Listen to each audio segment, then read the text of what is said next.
Bismillahirrahmanirrahim. Assalamualaikum warahmatullahi wabarakatuh. Radina billahi rabba wa bil islami dina wa bi Muhammadin nabiyya wa rasula. Rabbi zidni ilma warzuqni fahma. Rabbi israh li sadri wa yassir li amri wahlul 'uqdatam min lisani yafqahu qawli. Teman-teman Musdalifah, bagaimana kabarnya? Semoga selalu diberikan kesehatan ya oleh Allah Subhanahu wa taala dan diberikan kemudahan dalam belajar. Ya, hari ini kita berjumpa lagi dalam pelajaran pendidikan agama Islam. Materi yang akan kita pelajari yaitu masih sama seperti minggu kemarin, materi bab 7 tentang iman kepada qada dan qadar.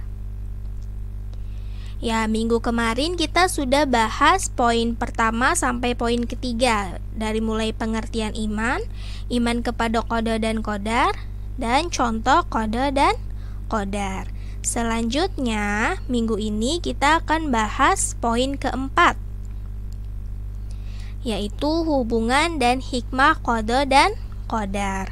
Sebelum masuk ke materi pembahasan minggu ini, kita review dulu yuk pembahasan minggu kemarin. Ya, minggu kemarin kita membahas tentang pengertian iman. Iman artinya secara bahasa percaya, secara istilah meyakini dengan hati, mengucapkan dengan lisan, dan mengamalkan dengan perbuatan. Iman kepada qada dan qadar merupakan rukun iman yang keenam. Hukumnya wajib bagi setiap muslim untuk percaya kepada qada dan qadar. Selanjutnya, qada artinya ketetapan, sedangkan qadar artinya kepastian. Qada tidak bisa diubah dengan usaha, sedangkan qadar bisa diubah dengan usaha dan doa. Oke, yuk langsung kita masuk ke pembahasan poin keempat, hubungan dan hikmah qada dan qadar.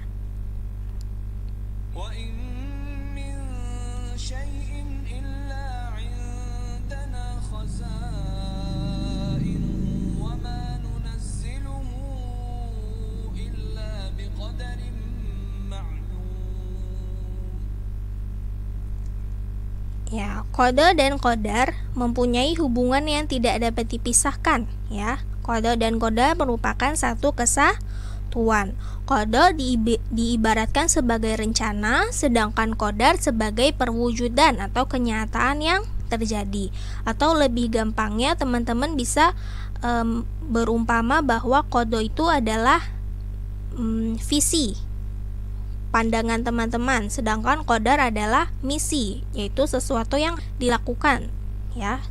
Jadi qada dan qadar itu tidak dapat dipisahkan, seperti yang dijelaskan di dalam Al-Quran surat Al-Hijr ayat 21.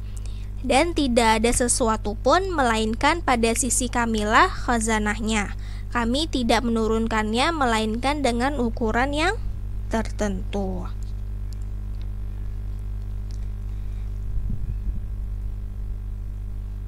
Nah, Allah mempunyai ketetapan atau qada untuk setiap manusia. Tugas manusia hanya berikhtiar atau berusaha dan berdoa agar ketetapan Allah menjadi takdir yang baik. Contohnya, bagi anak yang memiliki bakat atau potensi untuk bermain bola. Nah, supaya cita-citanya tercapai, maka dia harus banyak berlatih. Nah, dengan demikian diharapkan takdir yang baik, yaitu untuk menjadi pemain bola yang tangguh.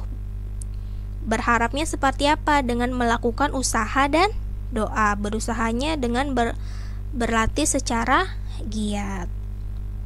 Nah, setiap manusia itu harus berusaha dan berdoa dengan sungguh-sungguh. Kenapa? Agar memperoleh takdir yang baik. Nah, Allah itu tidak akan mengubah nasib suatu kaum kecuali kaum tersebut yang tidak mengubah nasibnya sendiri. Nah, takdir Allah itu ada dua, dibagi menjadi dua. Yang pertama itu takdir mubram, takdir yang tidak dapat diubah dengan usaha ataupun doa, contohnya kelahiran, kematian, suku atau agama seseorang, itu tidak bisa dirubah ya. Yang kedua itu ada takdir mu'allaq, yaitu takdir yang bisa diubah dengan usaha dan doa, contohnya orang malas menjadi rajin, menjadi pintar. Usahanya dengan cara apa? Belajar yang sungguh-sungguh. Orang miskin menjadi orang kaya, usahanya dengan bekerja keras. Nah, kewajiban manusia, kewajiban kita semua itu hanya berusaha dan berdoa.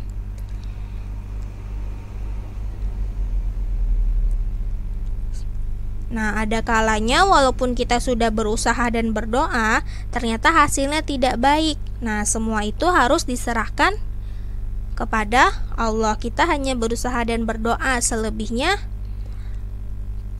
tergantung takdir yang Allah berikan. Next, selanjutnya hikmah mengimani qada dan qadar. Apa saja hikmahnya? Yang pertama, menumbuhkan kesadaran dan keyakinan bahwa keputusan ada di tangan Allah. Yang kedua, meningkatkan ketakwaan. Yang ketiga, meningkatkan kesabaran dalam menghadapi cobaan atau ujian yang diberikan oleh Allah. Yang keempat, mendorong manusia untuk berikhtiar atau berusaha dan berdoa. Yang terakhir, hikmahnya tidak mudah putus asa dalam menghadapi semua ujian dari Allah. Nah, lalu bagaimana sikap yang harus kita lakukan? Sikap yang harus kita lakukan yaitu pertama, bersabar dalam menghadapi ujian dari Allah, baik ujian berupa kenikmatan ataupun kesedihan. Ya, kita tidak boleh pasrah dengan keadaan. Ya, harus semakin giat berusaha dan berdoa. Kenapa kenikmatan disebutnya juga sebagai ujian? Karena Allah menyebutkan bahwa jika kita bersyukur atas kenikmatan yang Allah berikan, maka akan ditambah terus kenikmatannya.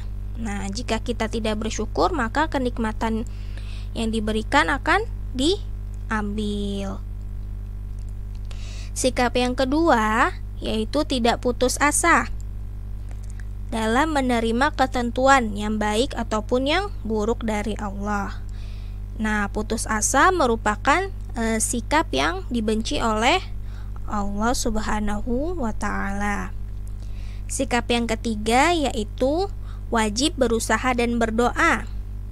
Ya, wajib berikhtiar dan berdoa dalam meraih cita-cita. Nah, akan tetapi semuanya ketentuan ada di tangan Allah. Manusia hanya bisa berencana, tetapi takdir Allah yang menentukan. Ya, kesimpulannya dari pembahasan minggu ini untuk di bab 7, yang pertama, qada dan qadar merupakan satu kesatuan, tidak bisa dipisahkan dalam kehidupan manusia. Yang kedua, manusia harus selalu berusaha dan berdoa agar memperoleh takdir Allah yang baik. Yang ketiga, takdir mubram, yaitu takdir yang tidak bisa diubah dengan usaha dan doa. Takdir mu'allaq, takdir yang bisa diubah dengan usaha dan doa. Ya, itu tadi kesimpulan dari penjelasan bab 7 untuk minggu ini. Ya, seperti biasa, sebelum kita akhiri pembelajarannya, kita jawab soal latihannya dulu yuk. Soal yang pertama, manusia wajib ... dan ... Soal nomor 2, qada dan qadar tidak dapat dipisahkan, dijelaskan di surat. Soal ketiga, kita tidak boleh merasa. Soal keempat, takdir mubram adalah. Soal yang kelima, contoh takdir mu'allaq ialah. Ya, sekian pembahasan kita untuk bab 7.